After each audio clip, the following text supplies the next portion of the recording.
isulti ang mga ginunan dito diha sa buhat sa mga apostoles o sa buhat sa mga apostoles mga isa. O sa may isulti, ang pulong ng mga igsoon kay Kristo nagkanayon. Ang Diyos ni Abraham, ni Isaac o ni Jacob, ang Diyos sa atong mga katigulangan nagpasilubog sa ilang sulubuon nga si Jesus. He is referring to God the Father. Pero kung sa ibuhat sa mga huling mga igsoon, apan inyo siya itugyan sa kagamanan o sa atubangan ni Pilato o inyo siya isalikoy bisan kung si Pilato nagkaupong na nabuhian siya. So, the word for the Son of Cristo, you rejected the holy and the just one. So, ang pangutana ng Igsoon, unsa may mahitabo kung isalikoy sa tao kanang gitawag o holy and just God. So, may isalikoy man mag-Igsoon, buti ipadayon niya ang dili holy. Gipili sa tao ang unholy o ang unjust mag-Igsoon. That is why in life, nganong makasala man ang tao, nga diha sa itong pagbuhat mismo sala mag-Igsoon, dili man ang makatarungan nun. Ang sala, dili makatarungan nun. Dili just mag-Igsoon o kini unholy things. Mga butang na wala magpakita o pagkapalaan.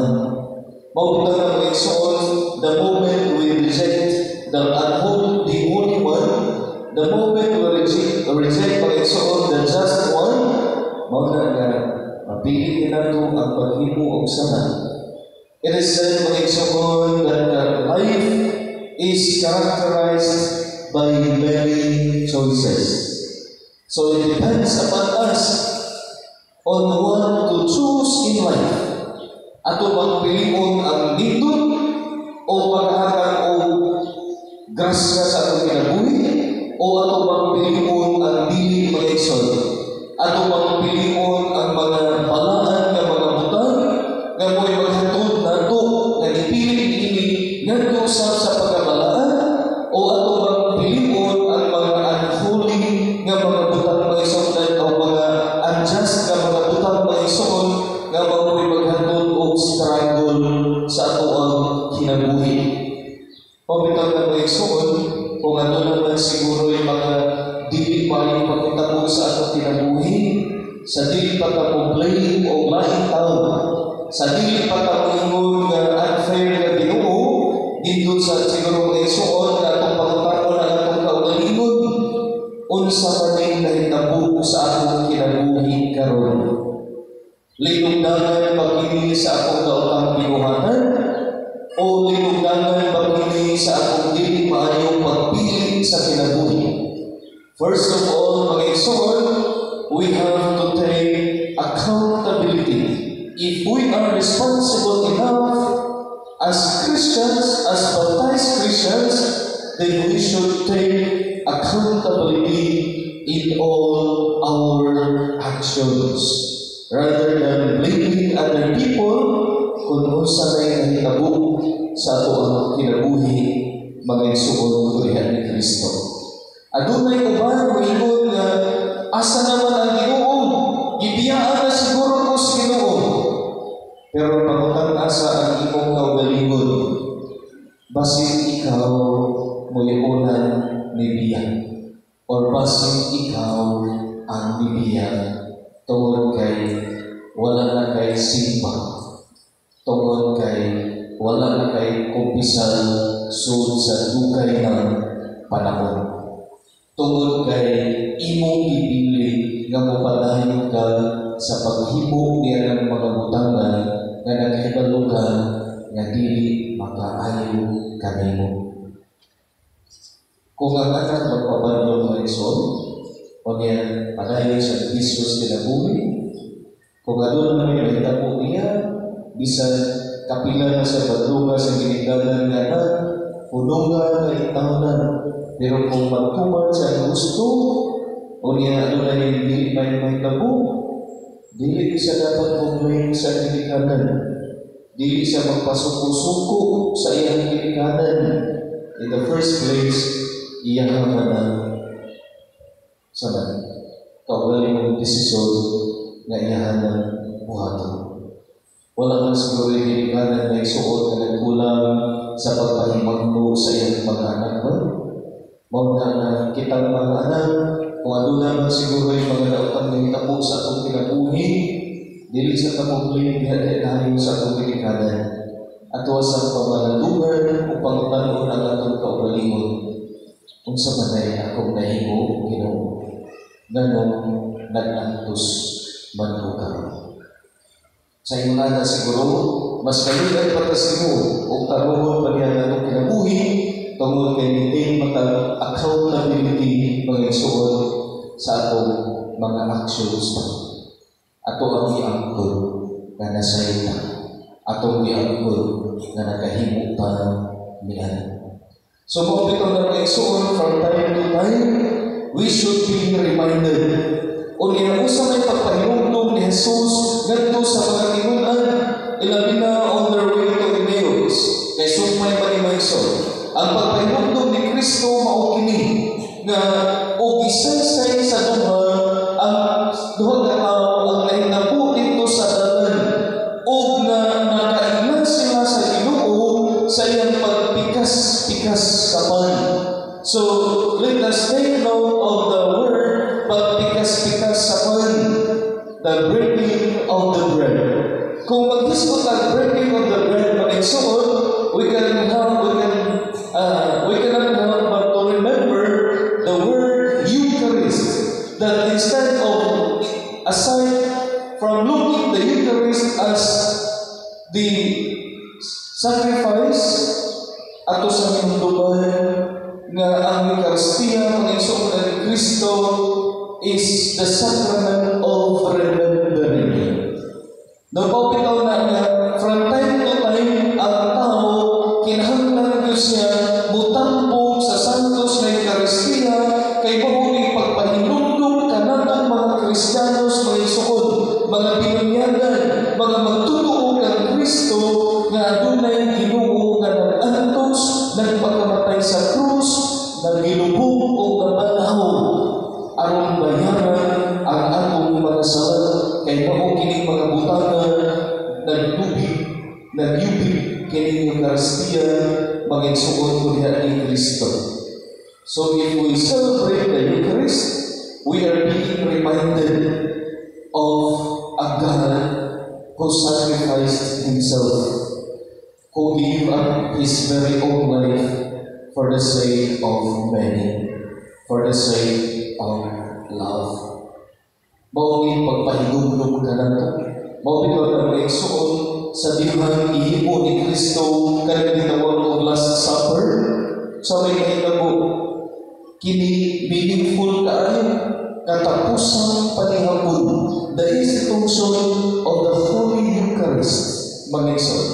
O dihang sa pagbuhat ni ini, o sa ibuhat ni Jesus, speaking of the Eucharist, we think of two things. First, the washing of the feet. Kaya dihan mo mismo mga isuon, gihugasan sa mga tinunan ni Jesus, ang mga tiil sa iyang gihugasan ni Jesus, ang mga tiil sa iyang mga tinunan, to remind them that they have to continue serving the people. That they have to continue going to one place from one place to another to preach the good news of salvation. Because this time mga igsoon, kung sa may kahitabo, nibutho sa Jesus na itong kanima, tungod kay nagahadlok sila. Pero this time mga igsoon, Jesus wanted them to continue the mission you have started with me. Ipadayon, bisan wala na ako sa iyong kiliran. Mao meaning mga igsoon sa washing of the feet nga gihimo ni Kristo at the Last Supper. Ikaduha, the meal, ang pagpanihapon, ang pagkaon. Meal entails celebration. It entails togetherness. It entails synodality. Walking together. Being together, mga iso. Mangutahan ninyo mga iso ba? Kung sa may magkapahugo sa mga manansuod, kung sa may magkapag-gather sa mga manansuod, nga tuan na po yung sa nakaing mga lugar. Ang paghanda, kung sa may handaan, birthday balloon, death anniversary balloon sa ginikanan, o usapang magkasal balloon ng iso. Kanan, hindi usapang nagkapatapok sa tao, ang mga patapok sa tao kasagaran ang pagpangaon mga igsoon. Kaya kung walay kaon, walay tapok-tapok mga igsoon kundi ang Kristo. So maunay kasagaran nga magpagpatapok sa tao mga igsoon. So ipakita ni Jesus kung sa ka-importante kining pagkaon.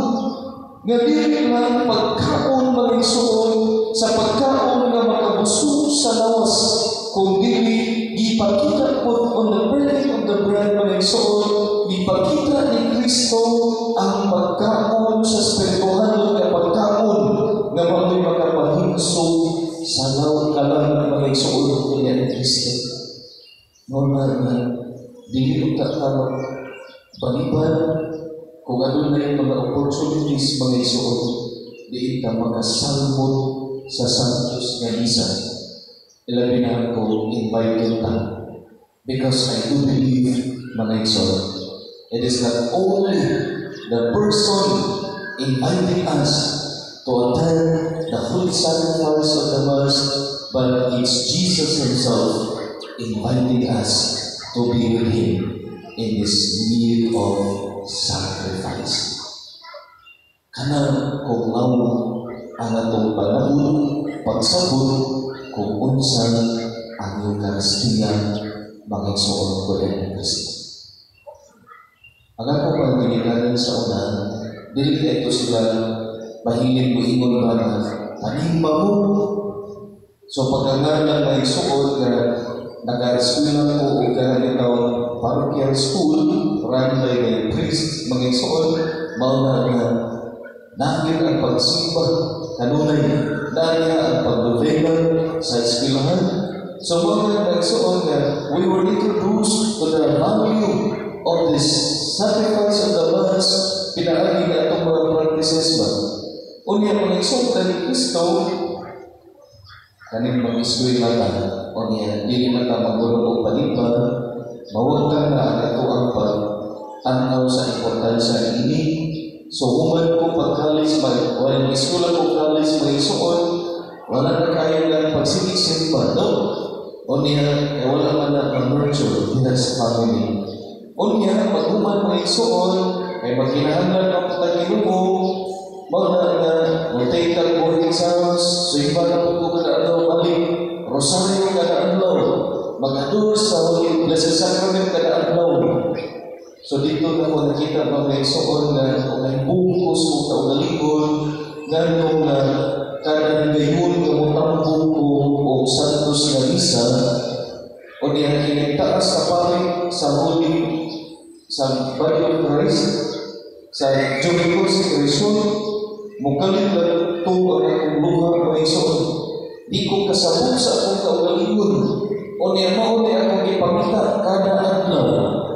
Wala sa ko magutanas kinuungan mo, pero di na ko masaktan mauna na mauna kong ibuhan ka na adlaw. Bisan nag-eskwela ko o mastera mga igsoon, ang akong ibuhan, inagulit ako, musimba ko. Pero sa hindi pa ko maanto sa eskwelahan, musimba ko to. Tungkol kay mauna akong ipamita na wala ko ibalong o unsay rason. Pero kung ipagkita sa akong kasing-kasing, until such time yung igsoon for many months of attending Mass every day, or doing my adoration kada adlaw po, dito na po nagtanas Ginoo nga kung sa man imong planos kung kinabuhi, Lord. Gusto ba ka nga mosulod ko sa seminary. Tinuod ba ko igsuon na napasal ko sa board exams, pero wala ko'y gana sa pagpapalay ng trabaho. Tungod kaya ang gusto nga kanaadlaw na ko malimpang. Mautong nga hindi ko kasabot sa akong kaugalingon, but I do believe mga igsuon na He was speaking to me through the Eucharist. He was calling me through the Eucharist. Mga igsuon. Mabilang na kung ato na yung ibutang na itong kaugalingon sa matang panahon na musikbat ang mga igsuon, bakit istorya nyo na ginawa nato ba? Sa matang panahon na musikbat ang mga igsuon, ato yung pabating na siya ginuod nga person diha sa panahon nga i-consecrate ang pan o ang pino mga igsoon. All we have to do is to put ourselves diha sa celebration ba. Kaya doon mga panahon sa unang panahon na igsoon na musikmat ko nga naghuman sa misa, mura lang ko yung hinabo. Mura lang ko gitanaw sinima nga naghuman, wala na. Pero mga igsoon, hindi man kung tayo ang pagsalot sa tao sa holy sacrifice of the Mass. Ganun man kahit mga igsoon nga usa kay wala na magbuhat. Tungod kay sa panahon siguro nga mitambong ta sa Santos nga misa, wala na ito ibutang diyan ang atong munahunan o ang atong kasing-kasing. Kung ato lang tagaan o entry point ang Ginoong Hesus, pinagi sa pag-ampli nato sa atong kasing-kasing o munahunan every time gamos tambong ka sa Santos nga misa, sama sa mga disipulo, mabuka ang atong mga mata sa pagtuo. Maabli ang atong salabutan tungod kaya sa Santos nga misa o sa pahan nga atong ikalawan, tinuod ba na present ang Ginoo mga igsoon. Agahin na sa inyo, kaya iyan din binubuon na mamahimong importante ka nato ang Santos na kasaulugan sa misa mga igsoon ko yan Kristo. Sa hanilang nililabagandungkan ini kay napuno ang atong nangunan sa nagkailanganing mga butang tungkol sa mga pagitang sa atong pamilya, sa atong palihog mga igsoon. But just give time, please give time for Jesus na mo-manifest sa iyang presensya dihan sa Santos na Eucharistia. O dihan na ito na sinabi na tinuod niya na naang Ginoo atong pagkalawag sa Santos na Komunidad. Amen? Palihog ba dito?